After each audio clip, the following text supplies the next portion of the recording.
إن الحمد لله نحمده ونستعينه ونستغفره ونستهديه ونعوذ بالله من شرور أنفسنا وسيئات أعمالنا من يهده الله فهو المهتدي ومن يضلل فلن تجد له وليا مرشدا وأشهد أن لا إله إلا الله وحده لا شريك له وأشهد أن سيدنا وحبيبنا وعظيمنا محمد بن عبد الله اللهم صل وسلم وبارك على محمد وعلى آل محمد كما صليت وسلمت وباركت على إبراهيم وعلى آل إبراهيم في العالمين إنك حميد مجيد رب اشرح لي صدري ويسر لي أمري واحلل عقدة من لساني يفقهوا قولي سبحانك لا علم لنا إلا ما علمتنا إنك أنت العليم الحكيم اللهم علمنا ما ينفعنا وانفعنا بما علمتنا وزدنا علما إن الله وملائكته يصلون على النبي يا أيها الذين آمنوا صلوا عليه وسلموا تسليما قال رسول الله صلى الله عليه وسلم في حديث في الصحيح قال رسول الله صلى الله عليه وسلم إن الله اطلع على أهل الأرض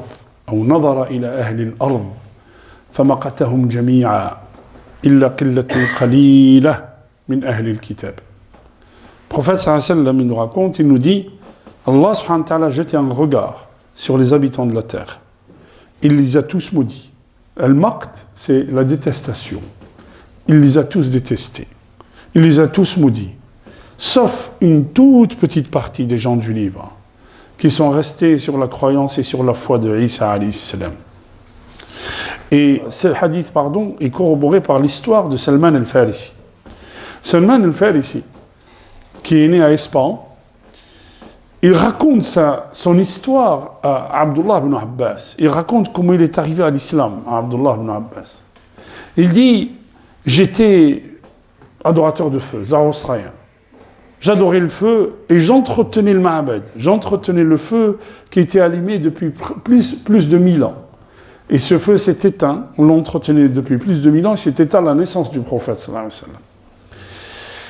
J'entretenais le feu parce que mon père était dans cette fonction. Et mon père, il m'aimait beaucoup. Il avait peur qu'un jour je parte. Donc qu'est-ce qu'il a fait? Et il m'a enchaîné, il m'a mis des chaînes aux pieds pour que je ne parte pas. Puis un jour, je suis allé chercher des choses et je passe devant une église. Et j'entends des chrétiens prier. Ça m'a plu ce qu'ils faisaient. Donc je suis allé leur demander, est-ce qu'il y a quelqu'un parmi eux qui pourrait m'apprendre ce qu'ils font, m'apprendre leur religion? Ils ont dit non, ne reste pas avec nous, mais il y a un ermite, il y a quelqu'un qui est au Chem, la Syrie actuelle, la Jordanie actuelle, la Palestine, qui est au Chem, va chez lui, il va t'apprendre cette religion. Je suis allé le voir. C'était un qis, c'était quelqu'un qui était sur les écritures de Jésus. Et les gens le respectaient beaucoup.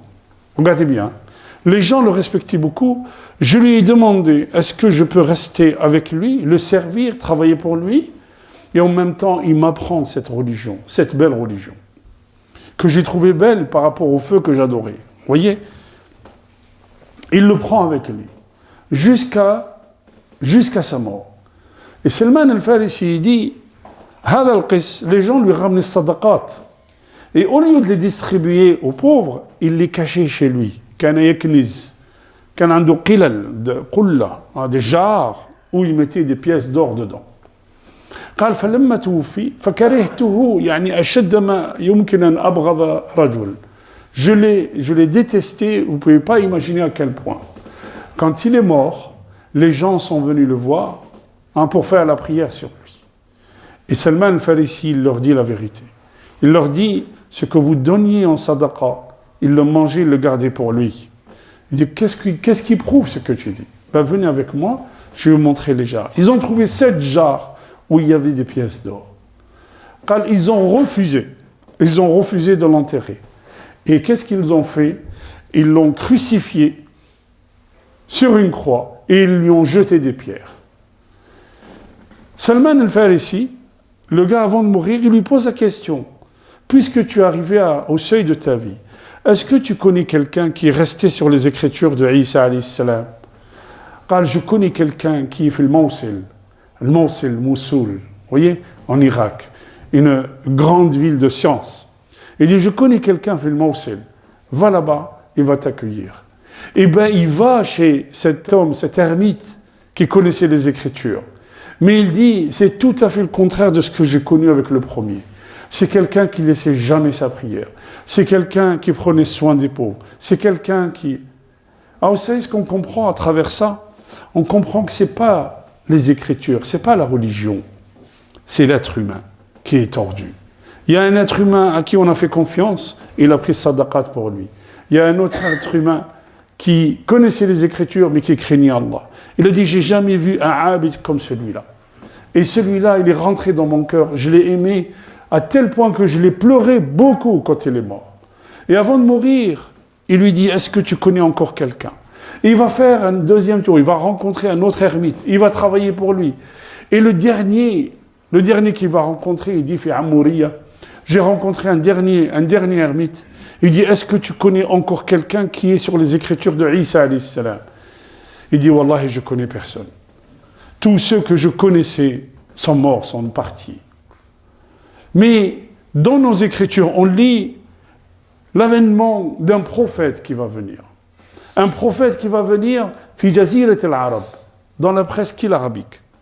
Un prophète, la yaqbalu as-sadaqa, la ya'kulu min as-sadaqa, wa yaqbalu al-hadiyya, wa 'indahu khatim an-nubuwah fi dhahrihi. Il lui dit, va venir un prophète qui n'accepte pas de manger de sadaqa et qui accepte le hadiyya, qui accepte le cadeau. Mais et aussi, il a un sceau de la prophétie sur son épaule derrière. Et Salman, il dit, alors j'ai décidé d'aller vers Jazirat al-Arab. Le dernier ermite avec qui il était lui a permis d'avoir des vaches, des brebis, d'avoir une petite fortune. Il a dit, un jour, j'ai vu des tujars qui partaient vers Jazirat al-Arab. Je leur ai dit, je vous paye, je vous donne tout ce que je possède et amenez-moi avec vous. Ils lui ont dit d'accord. Ils l'ont amené avec eux. Sur la route, qu'est-ce qu'ils font? Ils le vendent en esclave. Et ils le vendent à un esclave, à un juif. Et ce juif était de Médine. Vous voyez? Subhanallah. Il va l'amener à Médine. Il va l'amener à Médine et il va travailler avec son maître, comme il dit. Jusqu'au jour, il a dit, le prophète, ça, c'est le métier à la Mecque, mais moi, je ne savais pas. Jusqu'au jour où on entend, il y a un autre ami à son maître qui vient et qui lui dit, les gens sont en train de s'attrouper à Quba sur quelqu'un qui prétend être prophète. Il a dit, j'étais sur le palmier, je suis descendu en cours. Il dit, qu'est-ce que tu dis? Subhanallah. Il dit, de quoi tu te mêles, toi? Son maître lui dit, va, retourne travailler. Il a dit, ben, je suis allé voir cette personne qu'on dit prophète. Je suis allé voir à Quba. Et je lui ai amené une petite sadaqa. J'ai dit, et à Rasulallah, ça c'est une sadaqa pour toi. Il a dit, merci, il l'a donné à ses compagnons. Il a dit, hadihi wahida, ça c'est la première. La deuxième, il a dit, c'est quoi la deuxième? Il a dit, j'ai attendu quelques jours et je suis allé le voir et je lui ai donné un cadeau. Et là, le prophète sallallahu alayhi wa sallam a mangé et il a invité ses compagnons à manger avec lui. Il a dit, ça c'est la deuxième. Et enfin, il va rentrer, il était esclave, il va rentrer à Médine, le prophète sallallahu alayhi wa sallam. Salman, il n'a pas assisté à Badr. Il n'a pas assisté à Uhud. Il n'était pas de ces batailles-là parce qu'il était esclave. Et puis un jour, il dit, je vois le prophète sallallahu alayhi wa sallam fil baqi'a.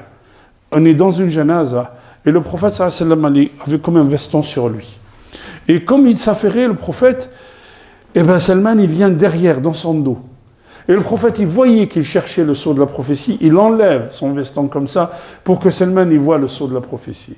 Et il vient, il attrape le prophète et commence à l'embrasser et à pleurer. Il lui dit, Ya Rasulallah, anta nabiyullah. Il dit, viens par là, viens devant moi, raconte-moi ton histoire. Il lui raconte son histoire. Le prophète lui dit, Katib. Katib, ça veut dire, fais un contrat pour qu'on te libère de l'uboudia, qu'on te libère de l'esclavage. فيكاتب صاحبه كاتبه على 300 نخلة. Il lui a écrit un contrat, il a dit, je te libère si j'ai 300 palmiers. On vous dit que le palmier, c'est entre 200 et 250 kilos de dattes. C'est combien les dattes aujourd'hui? 4 euros, 5 euros? Allez, 200 fois 5, vous imaginez. Alors, c'est à peu près entre 250 000 et 300 000 euros pour qu'il rachète sa liberté. Et il dit, le prophète sallallahu alayhi wa sallam, il dit aux compagnons, il leur dit, aidez votre frère à retrouver sa liberté. Il a dit, les compagnons, chacun m'a ramené des pousses comme ça d'arbres, de palmiers. Il y en a qui m'ont donné 10, il y en a qui m'ont donné 15, il y en a qui m'ont donné 20. Et il a dit, creuse la terre, ne les plante pas. Et quand tu es sur le seuil de les planter, viens me voir. Salman, il fait tout ça, tout ce travail, il vient voir le prophète sallallahu alayhi wa sallam. Il dit, Wallahi, une année après, les palmiers étaient prêts, et on avait, alors que le palmier, il met entre 5 et 10 ans pour donner des dates.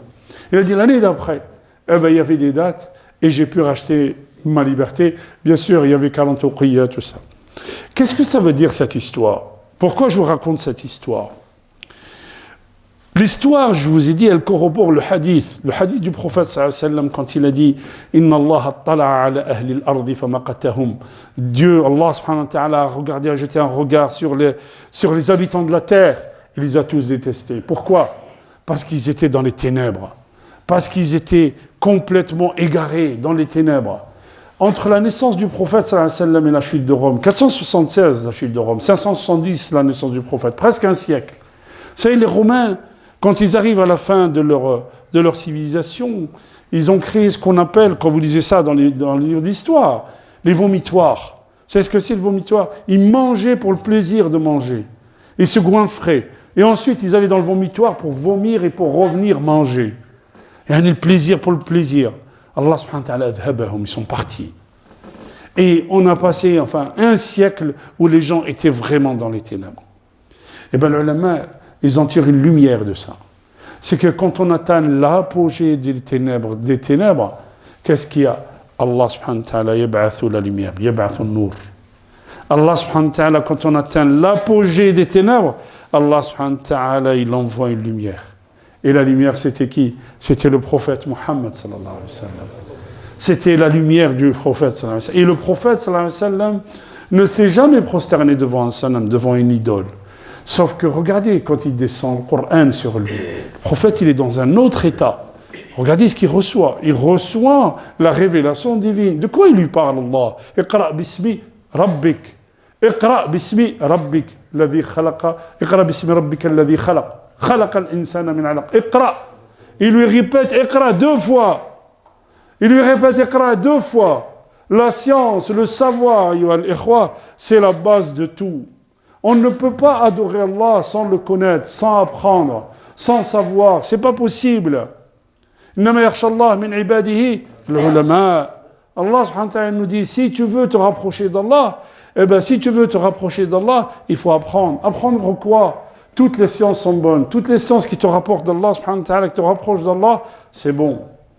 Alors regardez maintenant, ayyuhal ikhwa. Quand l'islam arrive, il va subir les ordres de Quraysh. C'est normal. Ils vont les torturer, ils vont les massacrer, ils vont essayer de le... C'est ça ce qu'ils essayent. Le prophète sallallahu alayhi wa sallam, ils vont subir. Il y a le Khabbab ibn al-Arat qui vient voir le prophète sallallahu alayhi wa sallam et lui dit, ah Rasulallah, regarde ce qu'on subit. Il nous sort dans le désert. Il nous frappe, il nous laisse dans la chaleur. Vous avez vu la chaleur à la Mecque, vous avez vu la chaleur à Médine, 50 degrés à l'ombre, vous avez vu tout ça. Ils le mettent là-bas. Bilal radiyallahu anhu, on le mettait dans le sable chaud. Et on mettait une grosse pierre sur sa poitrine. Et on le frappait. Et tous les compagnons, c'était pareil. Le compagnon, il vient voir le prophète. Il lui dit, Rasulallah, ala tad'u lana. Tu n'appelles pas Allah subhanahu wa ta'ala, tu n'invoques pas Allah subhanahu wa ta'ala pour nous. Et Rasul sallallahu alayhi wa sallam, il lui dit, Wallahi, il jure par Allah, qu'un jour viendra où cette religion, hada ad-din, l'islam, il arrivera, ma balagat bihi shams. C'est-à-dire le levant et le coucher. Le levant et le couchant. Et il arrivera à tout coin de terre. Chaque maison va rentrer ce dîme. Chaque maison, le prophète, il leur dit. Il dit ça il y a 1400 ans. Vous savez, aujourd'hui, vous allez en Alaska. On vous dit, c'est l'État le plus grand. L'Alaska, c'est le plus grand État des États-Unis, qui se trouve à l'extrême ouest des États-Unis. L'Alaska. Et en Alaska, il y a une grande mosquée qui peut accueillir jusqu'à 3000 fidèles. Qui aurait dit il y a 1400 ans que ce dîn, il arrivera en Alaska? Wallahi ayyuhal ikhwa, j'ai vécu une expérience personnelle. On était à Mina, il y a 15 ans de ça, même plus que ça. Et il y avait une dame qui ne retrouvait plus sa tante. Et elle nous a abordés, j'étais avec un frère, elle nous a abordés. On lui a dit, venez avec nous, on va chercher. Et on arrive devant sa tente, on trouve des gens qui parlaient en anglais. Et on leur demande où est-ce qu'elle est la tante de cette dame qui était, je ne sais plus, le 25B, je crois, ou je ne me rappelle plus du nom. Et donc on amène la dame dans sa tente et on revient rencontrer les frères qui étaient en train de parler en anglais. Et ils nous disent, vous venez d'où vous? On vient de France. Et vous venez d'où? Las Vegas. Ils viennent de Las Vegas. On les retrouve à Mina. Et ils étaient avec des Argentins. Et on nous dit, l'islam est en crise partout dans le monde. Enlevé en crise. L'islam est en crise partout dans le monde. Enlevé en crise, l'islam est partout dans le monde. Effectivement, l'islam est partout dans le monde. Et l'islam, il appartient à Allah. On peut combattre l'islam. On peut mettre tous les gens en prison. On peut on peut fermer les associations. On peut dire que vous n'allez plus faire des cours chez vous à domicile. C'est ça, hein? Mais ça, c'est entraver la liberté. C'est exactement ce qu'a fait Pharaon. Ça, les gens qui nous disent ça, ils n'ont pas lu l'histoire. Ou ils sont mal conseillés. Ils n'ont pas lu l'histoire. Et ce qui était effarant, c'est qu'on nous donne un exemple. Regardez le mépris. On nous donne un exemple de quoi? De la Tunisie de Ben Ali. Celui qui mettait les gens en prison et qui mourait sur la torture. Et lui, il accumulait les richesses de son pays. Et le peuple pauvre, il crevait la dalle.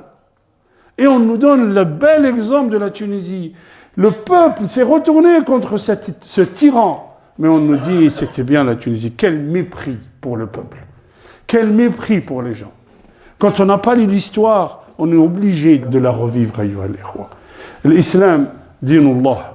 Yuriduna liyutfi'u nur Allahi biafwahihim. ويأبى الله في سورة التوبة والله متم نوره في سورة الصف والله متم نوره ولو كره الكافرون أقول قولي هذا وأستغفر الله لي ولكم استغفروه يغفر لكم إنه هو الغفور الرحيم أيها الإخوة لا أطيل عليكم. Je reçois beaucoup de messages des gens qui sont malades, des gens qui sont décédés. Ce matin, j'ai appris 2 décès. Et les 2 frères m'ont demandé de faire Salat al-Ghaib. On la fera, Inch'Allah. Il y a un frère qui a perdu son père au bled. Allah subhanahu wa ta'ala yarhamuhu wa yataghammaduhu bi rahmatihi al-wasi'a, Inch'Allah. Et un autre frère qui m'a appelé des États-Unis pour me dire que mon père est mort. Est-ce que vous pouvez lui faire des doigts? On lui fera des doigts, Inch'Allah, qu'Allah subhanahu wa ta'ala yarhamuhu wa yaghfir lahu wa yuskinahu fasih al-jinan wa yulaqina bihi fi jannati ar-ridwan. Amin ya rabbal alamin. Allahumma aghsilhu min khatayhi bil ma'i wal thalj wal barad ya rabbal alamin. Allahumma ashfi mardana wa mardha al-muslimin. Allahumma ashfi mardana wa mardha al-muslimin. Allahumma ihdina fi man hadayt wa afina fi man afayt wa tawallana fi man tawallayt. وبارك لنا فيما أعطيت وقنا شر ما قضيت إنك تقضي ولا يقضى عليك إنه لا يذل من وليت ولا يعز من عديت تباركت ربنا وتعاليت يا ذا الجلال والإكرام. اللهم اقسم لنا من خشيتك ما تحول به بيننا وبين معصيتك ومن الطاعات ما تبلغون به جنتك ومن اليقين ما تهون به علينا مصائب الدنيا ومتعنا اللهم بأسماعنا وأبصارنا وأبداننا أبدا ما أحييتنا واجعله الوارث منا واجعل ثأرنا على من ظلمنا وانصرنا على من عادانا ولا تجعل الدنيا أكبر همنا ولا مبلغ علمنا واجعل الحياة زيادة لنا في كل خير واجعل الموت راحة لنا من كل شر. اللهم انصر الإسلام والمسلمين في كل بقاع الأرض يا رب العالمين. اللهم كن معنا ولا تكن علينا. اللهم اجعلنا من جندك فإن جندك هم الغالبون واجعلنا من حزبك فإن حزبك هم المفلحون واجعلنا من أوليائك فإن أولياءك لا خوف عليهم ولا هم يحزنون. اللهم اشف مرضانا ومرضى المسلمين وارحم موتانا وموتى المسلمين والحقنا بهم بالصالحين يا رب العالمين. عباد الله إن الله يأمر بالعدل والإحسان وإيتاء ذي القربى وينهى عن الفحشاء والمنكر والبغي يعظكم لعلكم تذكرون ولذكر الله أكبر والله يعلم ما تصنعون وقوموا إلى صلاتكم بارك الله فيكم.